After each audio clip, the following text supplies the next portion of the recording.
तहजीब जब उरूज पर थी, सरी बेलूल नाम से एक गांव मर्दान में तख्तपाई के करीब आबाद हुआ, जिसको गंधारा तहजीब का मरकज माना जाता है।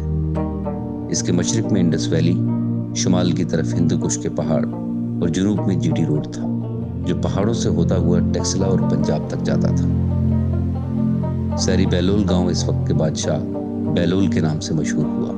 बेलूल बादशाह को लोग तड़म बाचा के नाम से भी याद करते थे। सरी बेलूल के चारों तरफ एक बहुत बड़ी दीवार थी, जिसके अंदर सरसब्ज शादाब गांव आबाद था। यहाँ के लोग खेती बाड़ी करने, जेवरात बनाने, तामीराती काम और मुजस्मा साजी के लिए मशहूर थे। महात्मा गौतम बुद्ध और बोधिसत्व मित्रिया जैसे मुजस्मों को देखने के लिए लोग यहाँ दूर दूर से आते। गांव के वस में एक बहुत बड़ा बाजार था, जिसके आसपास बहुत से घर थे। सरी बेलूल से 4 किलोमीटर दूर पहाड़ के ऊपर बुद्धमत खानका और बेलूल बादशाह का सदर दफ्तर तख्तपाई था।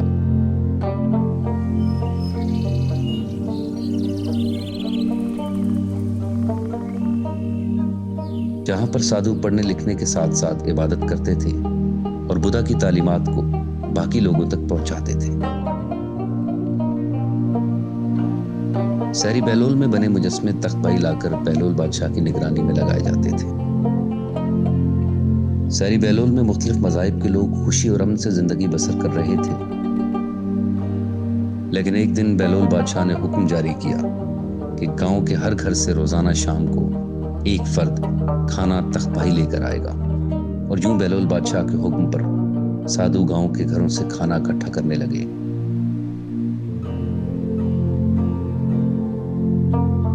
और बाजार से गर्म रोटियां लेकर एक लंबी कतार बनाकर तख्तपाई पहुंचने लगे।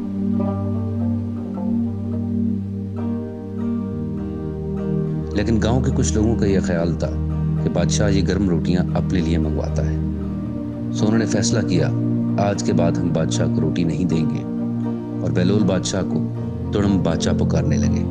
इसके बाद गांव के कुछ बुजुर्ग अफराद इकट्ठे हुए और यह फैसला किया गया कि पहले जाकर देखा जाए कि असल माजरा क्या है। और फिर ऐसा ही हुआ। एक दिन गांव के कुछ लोग तख्तपाई कुछ मुजस्मे लेकर पहुंचे और शाम का इंतजार करने लगे।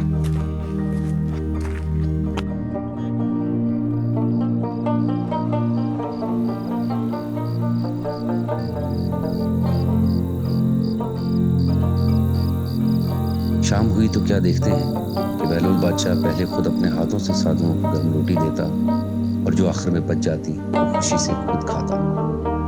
गांव वालों ने साधुओं से पूछा कि वो खाना मांगते क्यों हैं, तो उन्होंने बताया कि ऐसा करने से बंदे में आजिज़ी और हमदर्दी पैदा हो जाती है और भाईचारे को फरोग मिलता है। ये सुनकर गांव वाले बहुत शर्मिंदा हुए और उन्होंने गांव वापस आकर सबको ये कहानी सुना डाली। इसके बाद सारे गांव वाले खुशी से साधु को खाना और गर्म रोटी देने लगे।